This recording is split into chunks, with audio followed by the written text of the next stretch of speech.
Edson. Boa noite a todos mais uma vez, boa noite.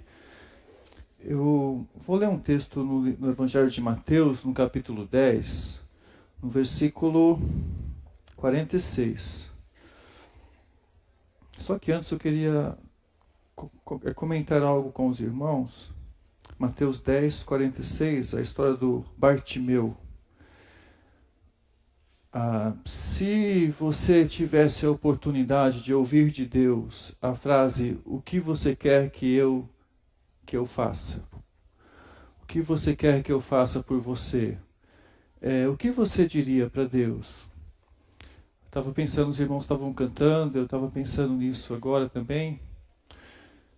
Se você tivesse a oportunidade de ouvir hoje Deus, ou de alguma maneira, né, Deus dizendo o que você quer que eu faça, o que você diria? Ainda mais de dizer em teus braços é o meu descanso. O que você diria para Deus? Normalmente quando a gente pensa sobre isso, a gente pensa em algo que Deus possa fazer para a gente. Talvez uma cura, ou talvez um emprego, não sei, uma bênção, um livramento que Deus já tenha feito ou possa fazer, né? Alguma bênção desse tipo, alguma atuação de Deus nesse sentido. Mas se pararmos para pensar, Deus perguntando para a gente, o que você quer que eu faça por você?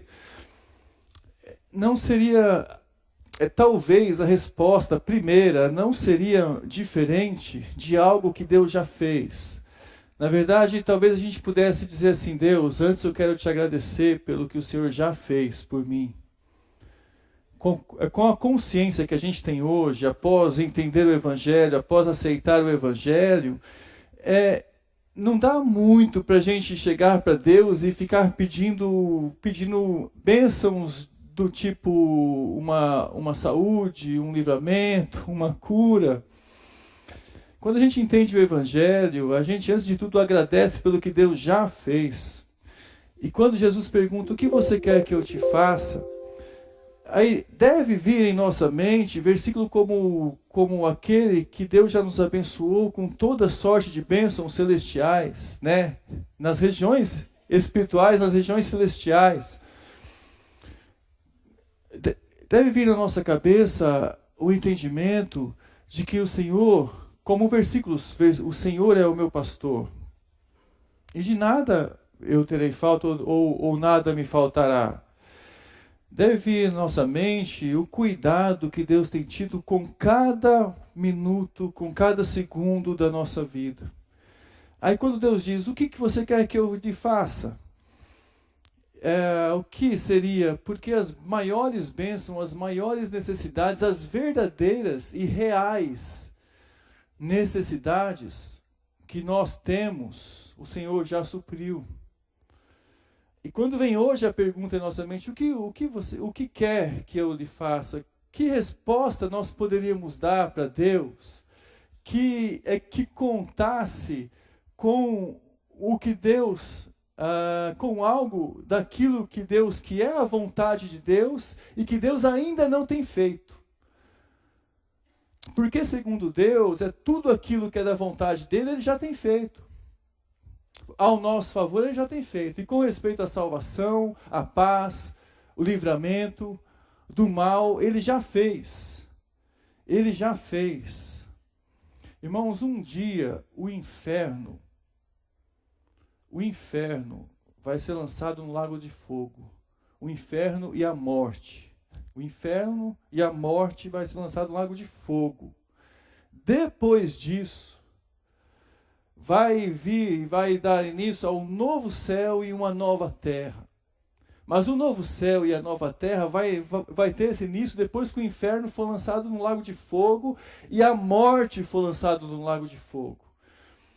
Quando a gente diz assim, olha, o Senhor já tem me tornado um cidadão do céu, quando eu tenho recebido a salvação, quando eu tenho visto de Deus e tenho entendido a salvação, isso significa que nós já temos em nós uma bênção tal de viver uma vida em uma realidade que no futuro será sem morte e sem inferno, sem condenação e sem morte. É claro que hoje a gente vive essa realidade presente. Só que, pelo Evangelho, aquele que crê em Jesus já recebeu essas coisas e convive com essas bênçãos. Então, quando Jesus pergunta hoje para a gente, o que você quer que eu lhe faça? A gente precisa lembrar na mente e no coração, o Senhor já me livrou da morte e já me livrou do inferno. O Senhor já fez essas duas coisas por mim. O Senhor já colocou em mim uma esperança e uma espera que vem e que é maior do que todas essas coisas, porque o Senhor já colocou isso em mim. E um dos textos que eu lembro, não é o texto que eu vou falar hoje à noite, mas um dos textos que eu lembro que fala disso é Hebreus, no finalzinho de Hebreus, do capítulo 10. No finalzinho do capítulo 10 de Hebreus, ele fala assim, no versículo 32, por exemplo: lembre-se dos primeiros dias, depois que vocês foram iluminados, quando suportaram muita luta e muito sofrimento. Algumas vezes vocês foram expostos aos insultos e às tribulações. Em outras ocasiões fizeram solidários com o que assim foram tratados. Fizeram-se solidários com os que assim foram tratados. Vocês se compadeceram dos que estavam na prisão, aceitaram alegremente o confisco dos seus próprios bens.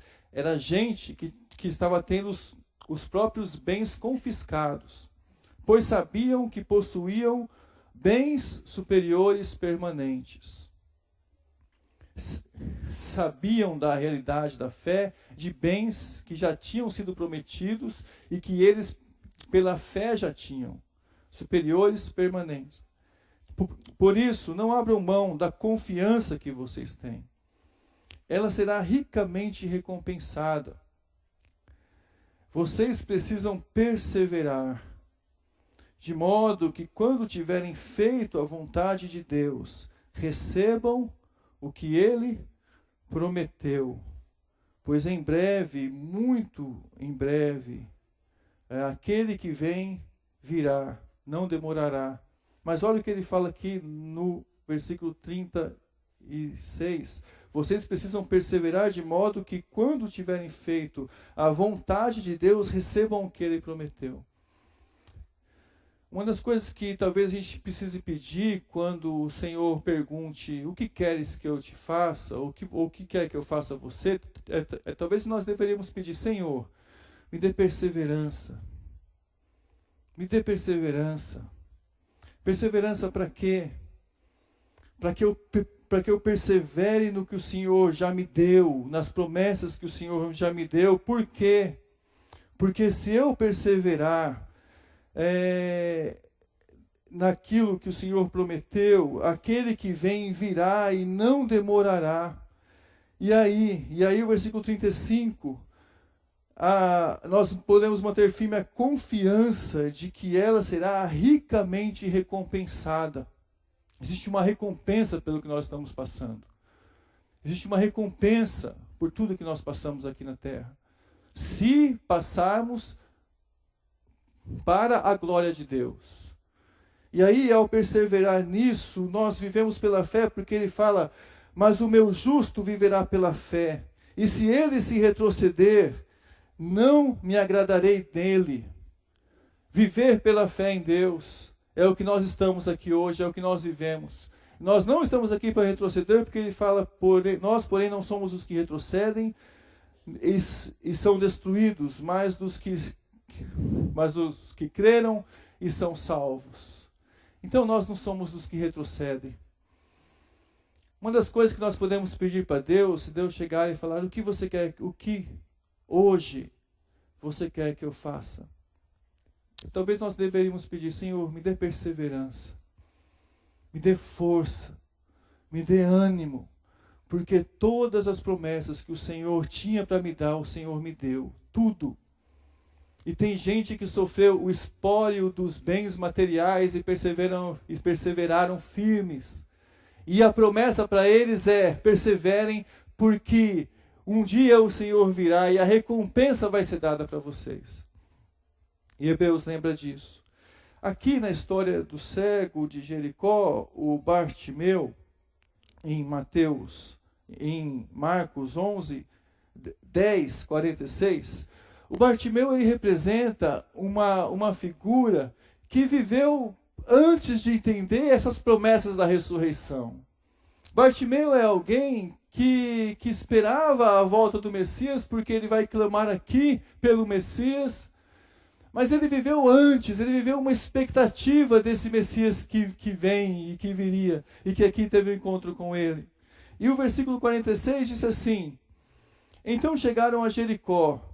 Quando Jesus e os seus discípulos, juntamente com uma grande multidão, então Jesus estava vindo com os discípulos dele, uma multidão seguia Jesus, estavam saindo da cidade, o filho de Timeu, o Timeu aqui, mas existe uma história sobre esse Timeu, porque a Bíblia dá um destaque para ele aqui. No Evangelho, quando foi escrito, ele tinha um destaque, um conhecimento, só que se perdeu com o tempo.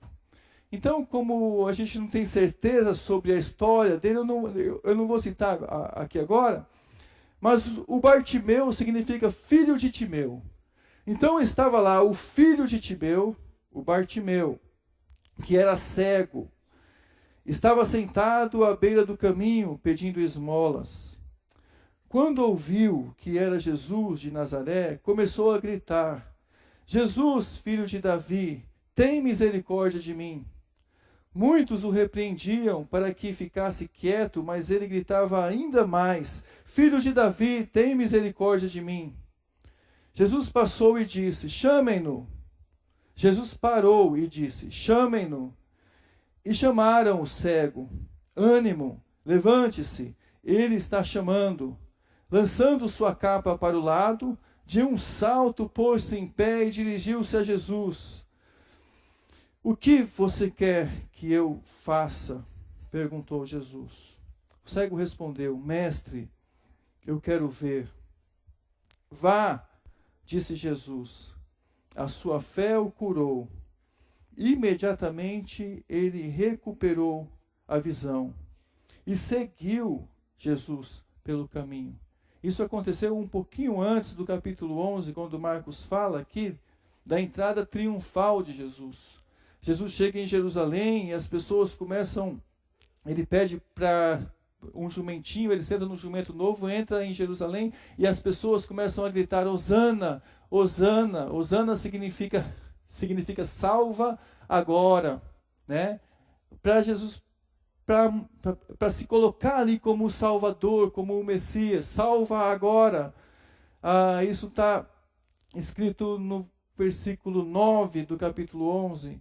Os que iam adiante dele e os que seguiam gritavam: Hosana, bendito o que vem em nome do Senhor, bendito o reino vindouro do nosso pai Davi, Hosana nas alturas. E aí Jesus entrou em Jerusalém.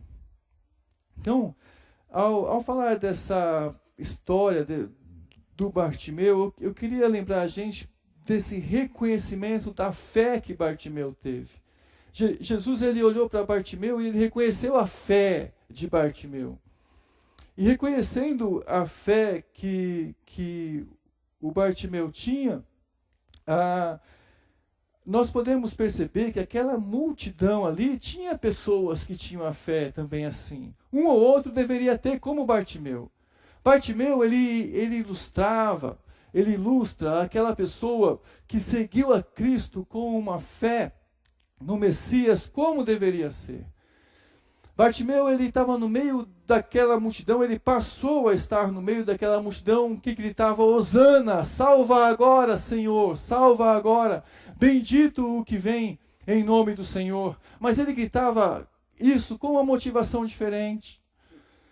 Por que esse texto está aqui exatamente um pouco antes dessa entrada triunfal de Jesus? talvez seja para mostrar que naquela multidão tinha pessoas com fé verdadeira. Tinham pessoas que realmente estavam esperando o Messias e sendo trabalhado por ele, pelo Messias. Bartimeu era essa pessoa que podia gritar Hosana e sentia agora no coração que ele tinha encontrado o Messias. Mas olha o reconhecimento dessa fé. O reconhecimento dessa fé que Bartimeu tinha. Olha só, ocorre que antes da entrada triunfal aqui, a multidão realmente fez esse coro, e Bartimeu estava fazendo esse coro junto com a multidão. E o foco, então, fica em como o cego reconheceu Jesus como Messias e a reação que ele teve. Se a gente tentar tirar ali o cego, vendo no meio daquela multidão, ilustrando uma fé verdadeira, o foco fica em como o cego reconheceu Jesus, o Cristo, como Messias. Em como ele reconheceu. A fé dele fez ele reconhecer. A situação do cego era então um espelho de uma condição espiritual da multidão. Espelhava isso. E antes de trazer o reino, e isso é importante, Deus ele quer mudar os corações. Antes de mostrar o Messias como o rei, ele quer que as pessoas o reconheçam como rei. Só que para as pessoas reconhecê-lo ele como rei, como Messias, o coração das pessoas precisa ser mudado. Então, o Messias vai trabalhar primeiro para mudar os corações, para depois mostrar o reino. Então, quando a gente fala assim, Senhor, o que você quer que eu te faça? O Senhor fala para a gente, o que você quer que eu te faça? A gente começa a entender que, antes de tudo, Deus está procurando mudar os corações, para depois mostrar o reino. Antes, ele muda a condição interior nossa, para depois fazer algum tipo de atuação ou bênção externa, para que essa bênção externa tenha algum significado. Porque enquanto o coração não adorar a Deus, mudança nenhuma na nossa vida e bênção nenhuma na nossa vida faz algum sentido. As bênçãos da nossa vida, a atuação de Deus na nossa vida só faz sentido quando um coração adora a Deus. Então, de alguma maneira, junto, aquele cego estava reconhecendo quem era Jesus, estava se prostrando como quem adora Jesus e pedindo que Jesus fizesse alguma coisa por ele. A fé daquele cego estava revelando que ele cria em Jesus como Messias. Então, eu queria ver aqui três coisas que a fé reconhece em Jesus. 3 coisas que a fé reconhece e que faz o sentido para nós hoje, no sentido assim, nós temos todas as bênçãos de Deus já aplicando para a gente, para receber. O que a minha fé precisa reconhecer em Jesus para se fortalecer nele? Em primeiro lugar, a fé, ela reconhece a afirmação de Cristo. A afirmação, como Cristo se afirma. Não uma afirmação como uma frase, né? Mas como Cristo se afirma. Como o Messias se afirma. Porque não é uma frase, mas é um modo de ser do Messias. É diferente. Ele se afirma por quem ele é. Não são frases, não são teologias vazias. Não adianta a gente tentar procurar respostas em palavras, em Cristo, simplesmente por palavras. É um encontro com Ele. É quando a gente entende aquela impressão de se encontrar com Cristo e ver Ele, o Cristo, se afirmando para a gente como Cristo. Porque quando ele pergunta para aquele cego, o que você quer que eu te faça? Ao perguntar isso, ele está aceitando a afirmação e o clamor, a visão que o cego tinha dele. Ele está aceitando o clamor do cego. E o que o cego clamava? O cego chegou e clamar: Senhor, filho de Davi, tem misericórdia de mim. Essa era uma expressão do Messias. Quando Cristo disse: o que você quer que eu te faça? Cristo está aceitando esse clamor. O filho de Davi era um título messiânico. Quando Cristo pergunta para aquele cego: o que você quer que eu te faça? Cristo está dizendo: olha, eu sou o Messias a quem você está pedindo, a quem você está clamando. Deixa eu ler um versículo para tentar explicar isso. Está na pergunta de João Batista para Jesus. João Batista, uma vez, ele já estava preso, encarcerado. E João Batista foi talvez o maior homem que já existiu até o reino de Deus chegar no Novo Testamento. E João Batista disse assim para Jesus, mandou os discípulos perguntarem: olha, vai lá e pergunta para Jesus: és tu aquele que estava para vir, ou devemos esperar algum outro?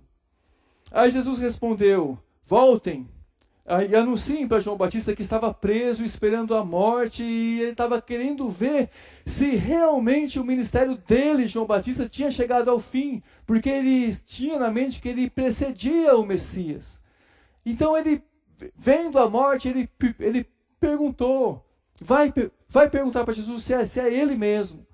Aí Jesus responde: voltem e anunciem para João o que vocês estão ouvindo e vendo. Os cegos veem, os aleijados andam, os leprosos são purificados, os surdos ouvem, os mortos são ressuscitados, e as boas novas são pregadas aos pobres. E feliz é aquele que não se escandalizar por minha causa. Então Jesus, ao responder para João Batista, diz as coisas que ele estava fazendo, as coisas, os milagres que ele estava fazendo. E é exatamente isso que deveria ter feito, ou que fez com que Bartimeu clamasse por Jesus. Bartimeu olhou para o que Jesus estava fazendo, olhou para os seus milagres, ele olhou para os seus ensinos. De alguma forma chegou a ele a notícia de que Jesus poderia resolver o seu problema. De alguma forma ele reconheceu Jesus, a maneira de Jesus se afirmar como Messias. E de alguma forma aquela afirmação chegou ao coração dele. E ele clamou, e clamou bem alto: Filho de Davi, tem compaixão de mim. Os incrédulos nos evangelhos, eles queriam uma afirmação oral, algum tipo de alguém dizendo, Jesus dizendo. Eles perguntavam para Jesus, e perguntaram mesmo: diz se você é o Messias. Diz se você é o Messias. Os incrédulos queriam um sinal, chegaram a pedir a Jesus um sinal. Os líderes religiosos pediram um sinal para Jesus, mas não reparavam em quem Jesus era. O impacto da presença do Messias, não reparavam nisso. Não reparavam o poder das coisas que ele fazia. Essas coisas não atingem um coração incrédulo. Milagres, Deus agindo, a atuação de Deus agindo.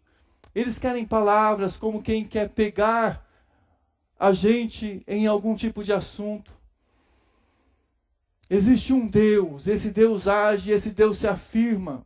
De alguma forma, aquele que crê em Deus sente no seu coração e vê e começa a reparar uma afirmação de quem Jesus é.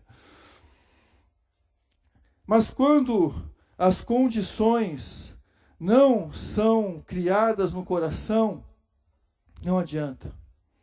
Não adianta. Pode pedir sinal, pode pedir o que for. Não adianta. O Bartimeu, ele ilustra uma pessoa que reconheceu a afirmação de Cristo. A afirmação de Cristo. Do jeito que Cristo disse para João Batista. Olhem, vejam o que está acontecendo aí. Diz, é isso que o Antigo Testamento diz, é isso que está acontecendo. Eu sou o Messias. Em segundo lugar, a fé, ela reconhece o acesso a Cristo. O acesso a Cristo. A maneira como Cristo ensinou, está ensinando, de se a chegar até Ele. Porque o trato de Cristo sempre foi direto. Então, quando a gente ouvir essa frase, o que você quer que eu faça? Deus dizendo, o que você quer que eu faça? Jesus dizendo para o cego, era um trato direto. Ele ouviu o clamor, ele chamou Bartimeu veio e ele tratou direto com Bartimeu. E é isso que os evangelhos ensinam. Por exemplo, no livro de João, tem os 7 eu sou. 7 eu sou. Eu sou o pão da vida, eu sou a luz do mundo, eu sou a porta, eu sou o bom pastor, eu sou a ressurreição e a vida, eu sou o caminho, a verdade e a vida, eu sou a videira verdadeira. É assim que Cristo trata com a gente. Ele trata com a gente dizendo um trato direto de quem Ele é, o Cristo. Não há mediador, não há outra mediação a não ser a de Cristo. Ele quer se revelar. E quando ele multiplicou o pão, por exemplo, ele disse, eu sou o pão da vida. Quando ele ressuscitou Lázaro, ele disse, eu sou a ressurreição e a vida. Quando ele curou o cego, ele disse, eu sou a luz do mundo. Quando ele está dizendo isso, ele está dizendo eu. A fé entende e reconhece um acesso que vem direto por Jesus. Acesso direto a Cristo. E é assim que ele trata. Se a gente for olhar nos evangelhos, a gente vê que o convite de Cristo é pessoal. Ele diz, quem crer em mim terá a vida. Ele diz, vinde a mim, vós que estáis cansados e sobrecarregados, e eu vos aliviarei. Tomai sobre vós o meu jugo. Mas ele fala, vinde a mim. É um contato direto com o ser humano. O nosso problema, ele é pessoal com Deus. E é pessoal com Cristo. E Cristo já se revelou. Agora Cristo quer, irmãos, tratar pessoalmente com cada um. Então, quando ele falou para o cego, o que você quer que eu faça? É porque o trato de Cristo é pessoal.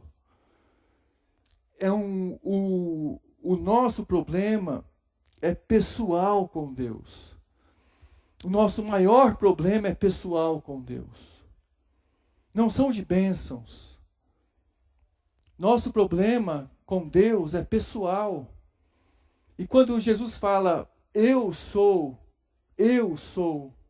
o caminho, ele está dizendo, eu sou o acesso, eu resolvo o problema pessoal com Deus, que cada um tem. Só através de mim. Eu sou o caminho e a vida.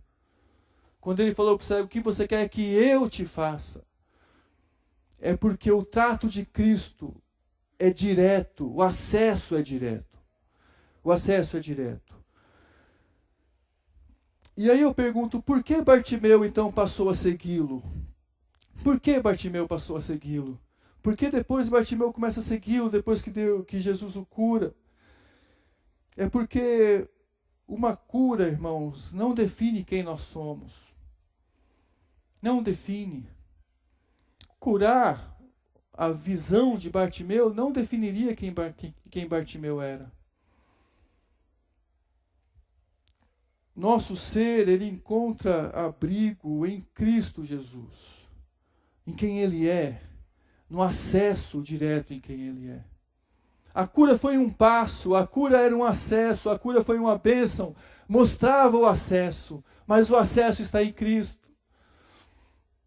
Agora, em terceiro lugar também, quando ele pergunta, o que você quer que eu te faça, o que você quer que eu faça, significa que a fé reconhece a ação de Cristo, reconhece a afirmação, ele reafirma que é ele que age, ele é o Messias, reconhece o acesso, reconhece que é diretamente com ele que se trata, mas também reconhece a ação dele. Isso já não é mais, isso é o cego que reconhece, é Bartimeu que reconhece isso. Porque o poder de Cristo em nos atender é demonstrado aqui. Agora, pensa comigo. Jesus pergunta para ele: o que você quer que eu te faça? Era preciso muita fé para responder: eu quero ver. Eu quero ver.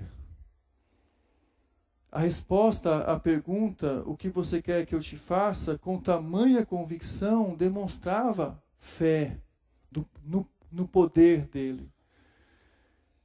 O que motivou o clamor do cego era isso.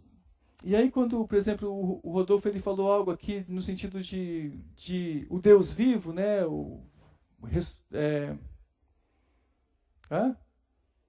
Redentor vive, né? Para a gente falar isso mais de coração, falar com mais força. Quando aquele cego clamou, ele estava motivado por uma certeza e por uma convicção muito grande de cura. Quando chegaram para ele e disseram assim: olha, ânimo, o Senhor te chama. Ele jogou a capa de um lado, ele saltou para o alto e ele foi em direção ao Senhor. Era uma motivação, ele enxergava a cura. O que motivava aquele cego era que ele viu com os olhos da fé o eu sou.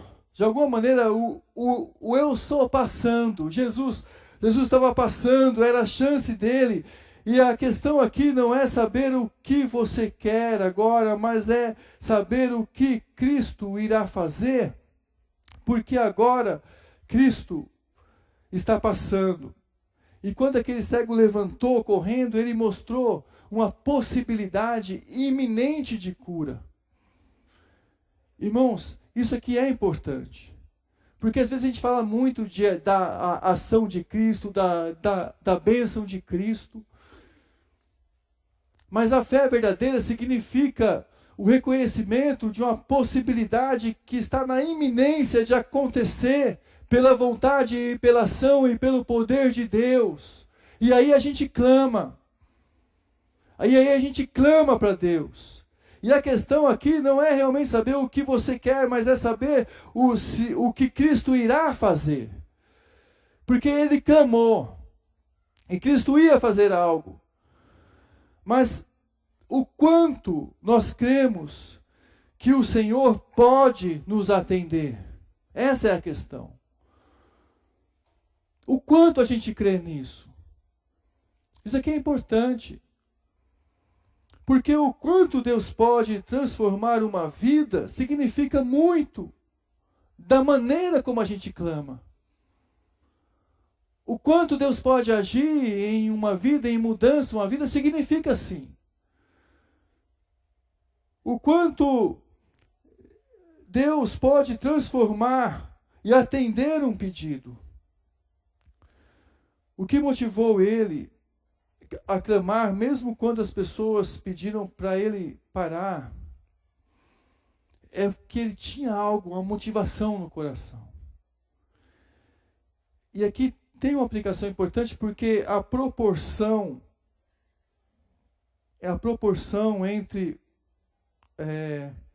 o tempo clamando e a fé que nós temos. Existe uma certa proporção aqui. No sentido assim, se eu não creio que Cristo irá fazer alguma coisa para mim, por que eu passo um tempo clamando por Ele? E às vezes eu me pergunto, será esse o motivo? Porque às vezes nós oramos tão pouco e nós clamamos tão pouco. Será que o motivo não está em a gente não ver a possibilidade iminente da grande atuação de Deus naquilo pelo que nós clamamos? Será que a gente não vê uma direção diferente? Será que a gente não vê que ao clamar muito a minha vida pode mudar de direção, pode ganhar um outro rumo? Será que a gente não percebe isso? É por isso que a gente talvez não clame como deveria clamar? O Senhor que pode estar ocupado com tantas outras coisas, como Jesus estava ocupado aqui. Porque Jesus aqui, ele estava curando a muitos.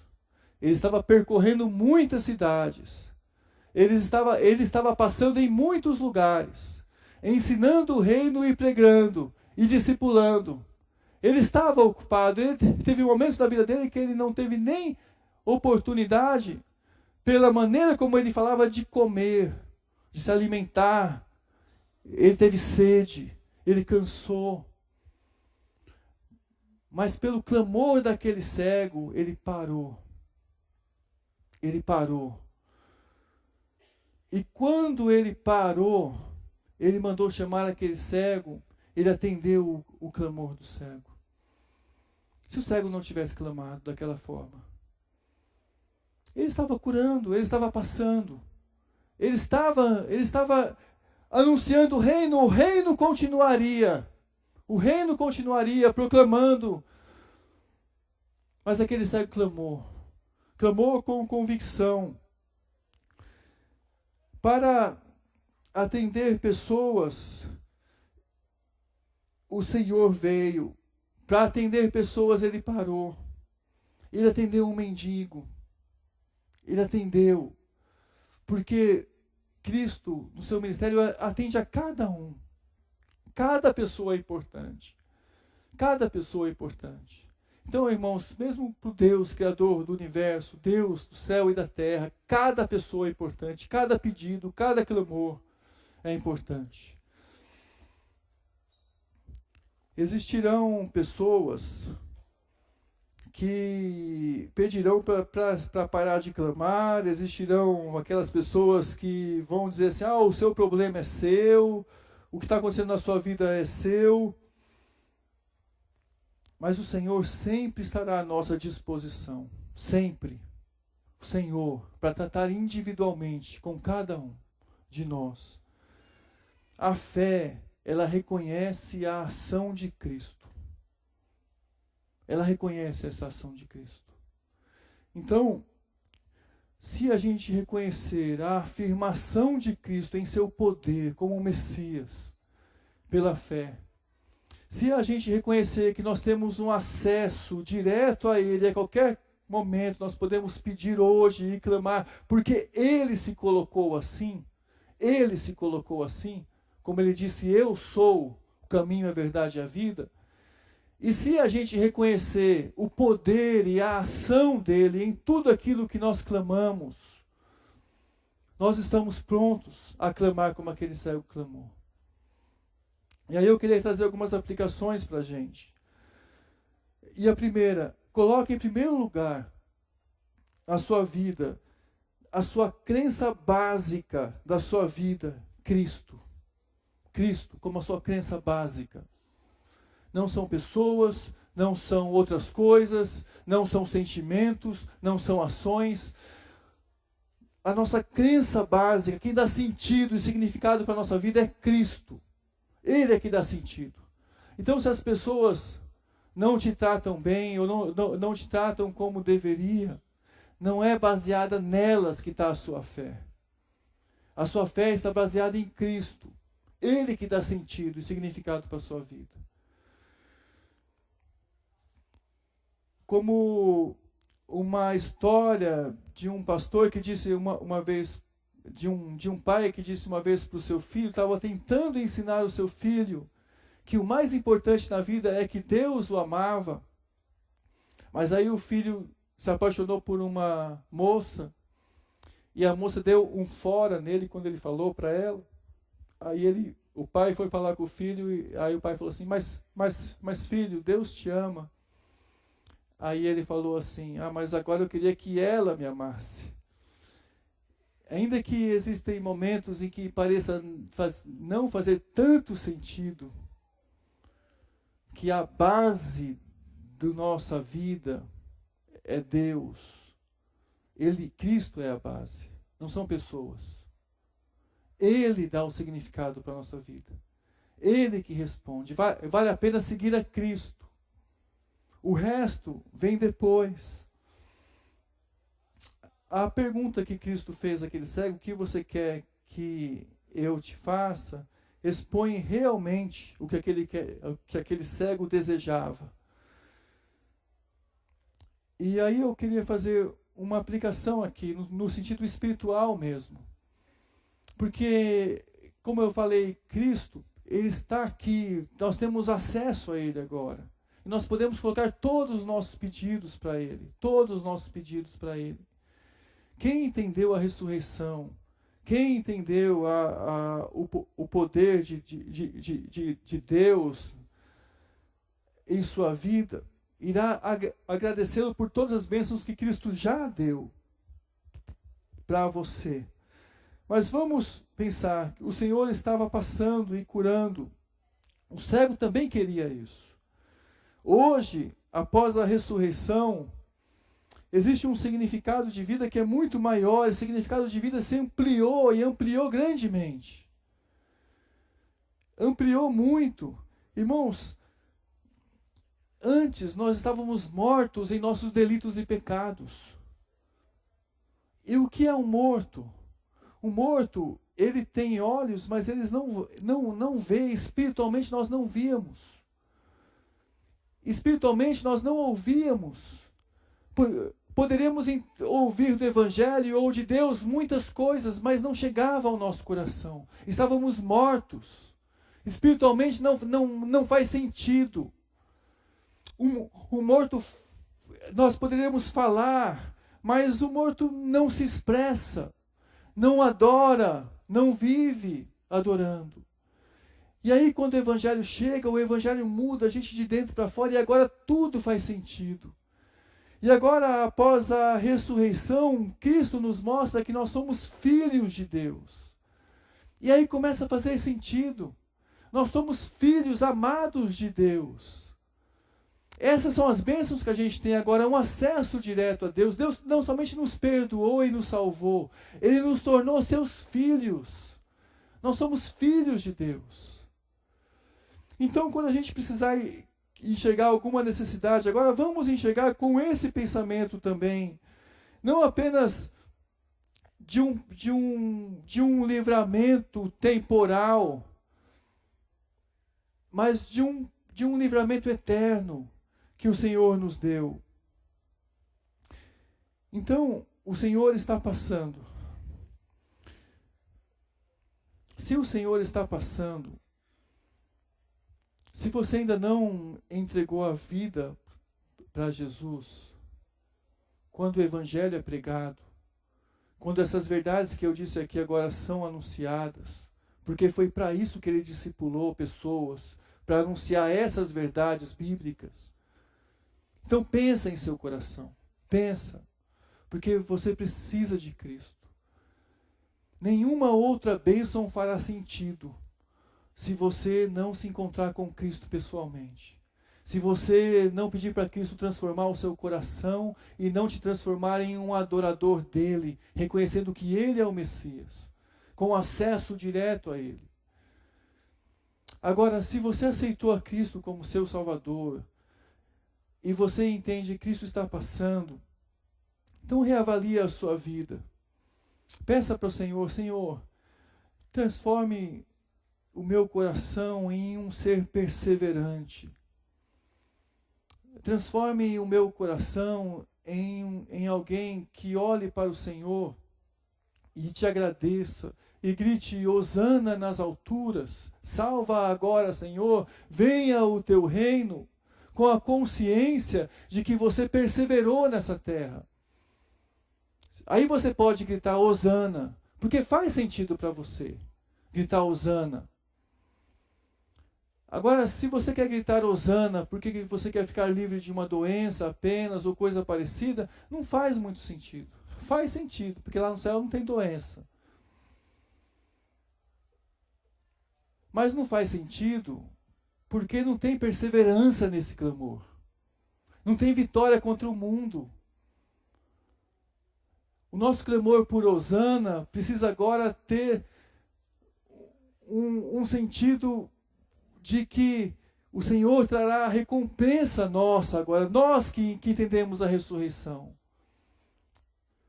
Porque nós perseveramos, aí faz sentido. Existem também aqueles que o Senhor pede para chamar o cego.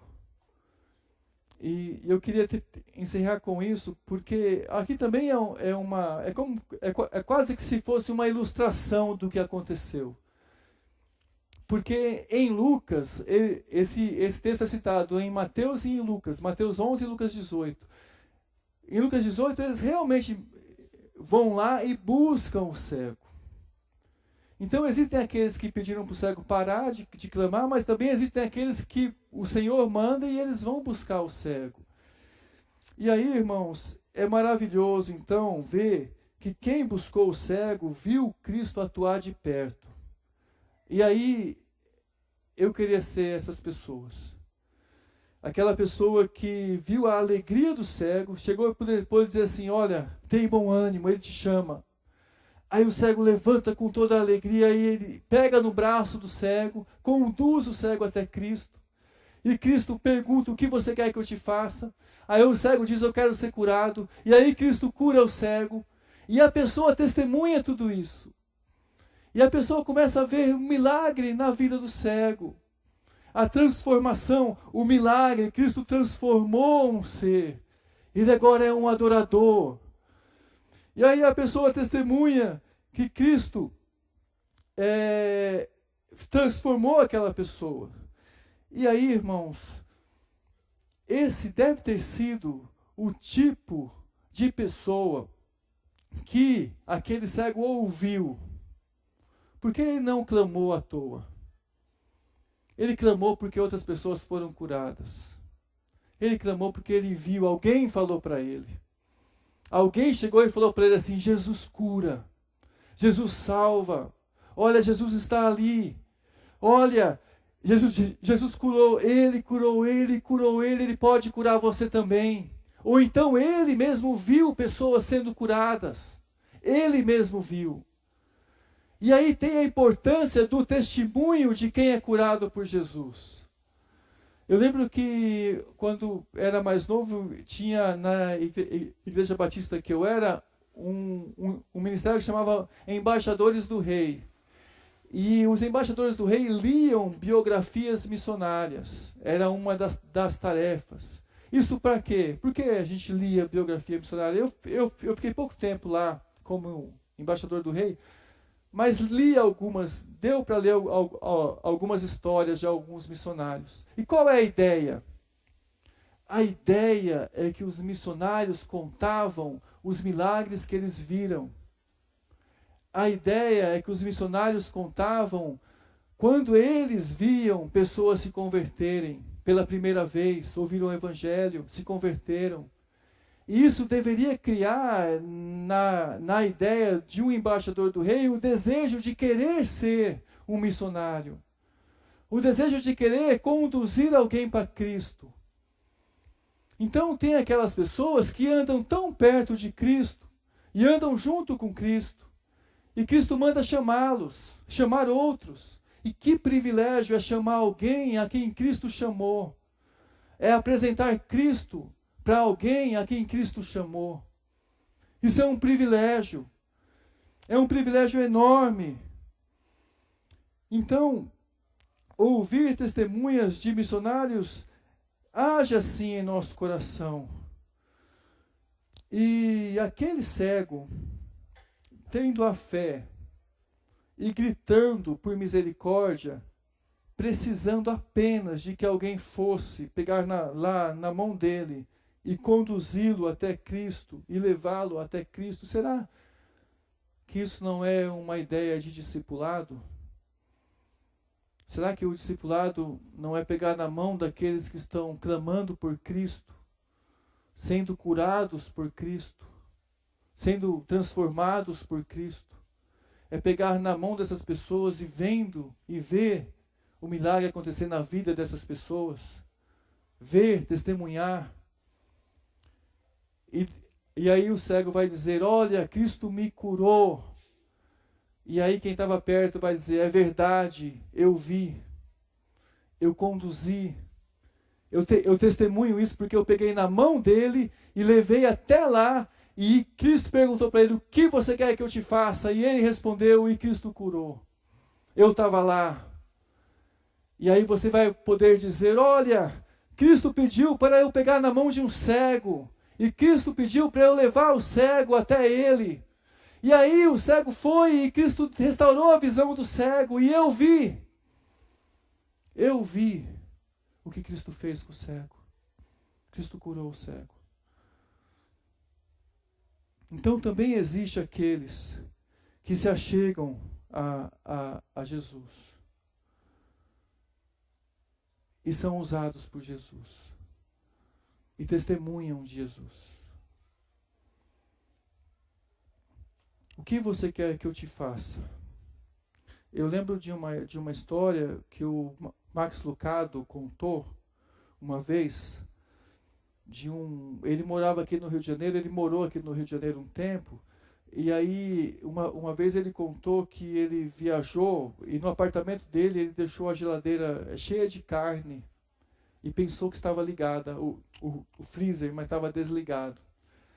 E aí quando ele voltou, né, voltou para a casa dele do Rio de Janeiro um bom tempo depois, imagina o estado que estava a geladeira da casa dele. O apartamento estava todo fedendo, ele falou. Ele disse, né? E aí ele disse assim, quem sabe se eu pegar e colocar um pinguim em cima da geladeira e uns enfeites de geladeira, uns imãs de geladeira e colocar, quem sabe melhora o ambiente. Aí ele viu que não adiantou nada. Aí então ele pensou, quem sabe eu chame um mecânico e arrume um motor, talvez está falhando. Não adiantou nada. E aí ele pensou, quem sabe eu levo a geladeira para passear. Quem sabe eu levo a geladeira para passear e adiante alguma coisa.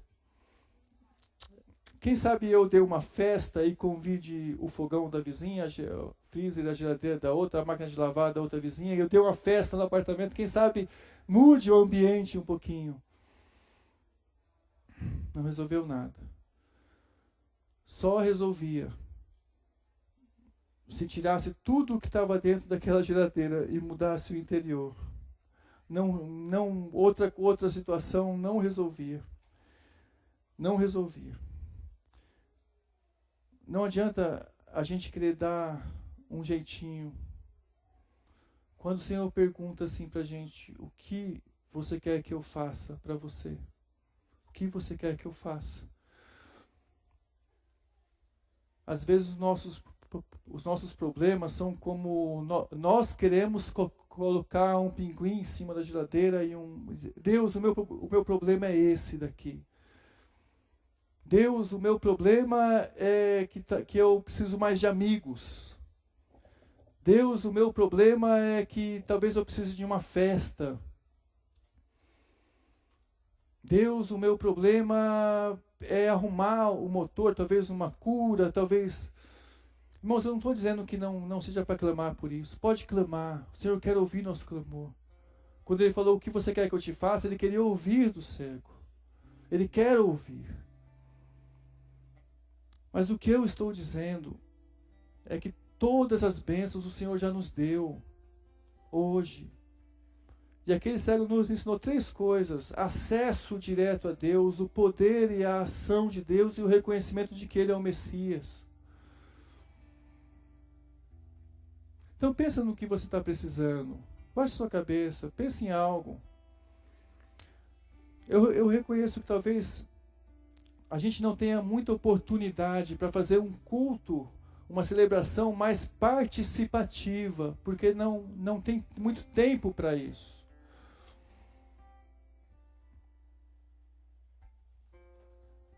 Mas se você fosse participar agora, o que você quer que Jesus te faça? Você tem livre acesso para Deus, Ele é o Messias, Ele tem todo o poder. Ele já resolveu todos os seus maiores problemas espirituais, se assim você o tem. O que você quer que Jesus te faça? Se você não aceitou a Cristo ainda, você precisa aceitar a Cristo. É isso que você precisa fazer.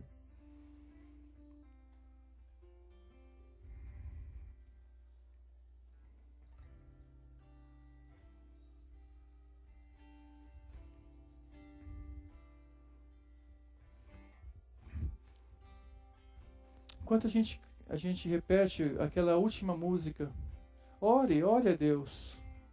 Enquanto a gente repete aquela música.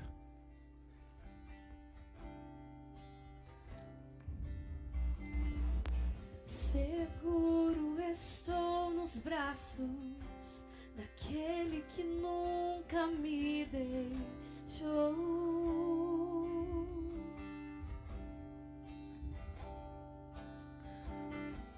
O seu amor perfeito sempre esteve repousado em mim. E se eu passar pelo vale, acharei conforto em teu amor, pois eu sei que és aquele que me guarda, me guarda.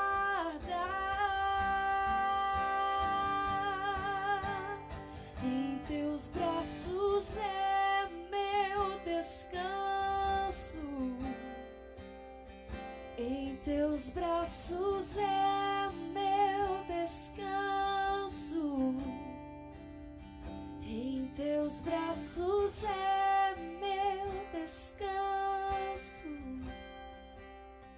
em teus braços é meu descanso.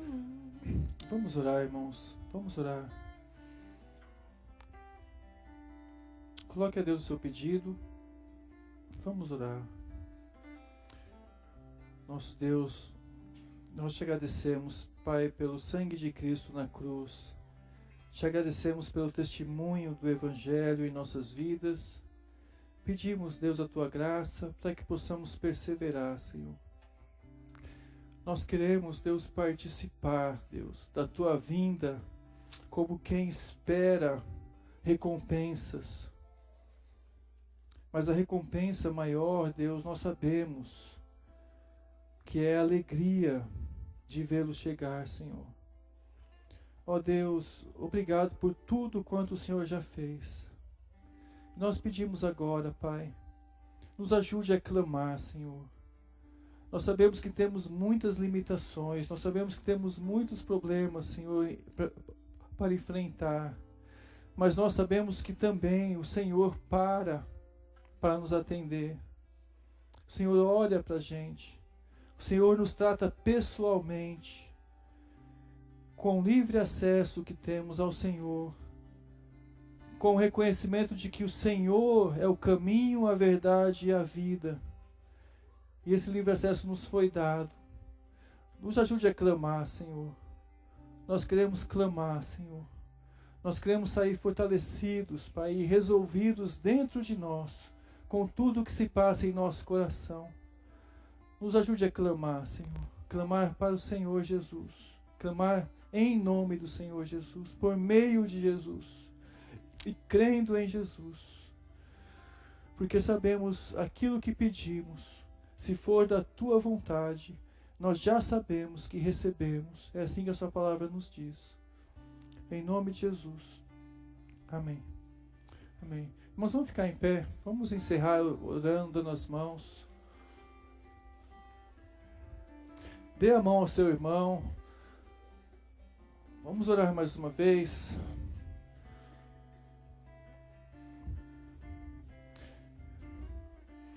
Senhor, obrigado por nossa comunhão, por nossa adoração, por esses momentos que passamos louvando ao Senhor. Nos abençoe essa semana, Deus, esteja com a gente, porque nós queremos estar junto com o Senhor a cada momento de nossa vida. Em nome de Jesus, amém. Amém. Abraça seu irmão, cumprimente seu irmão.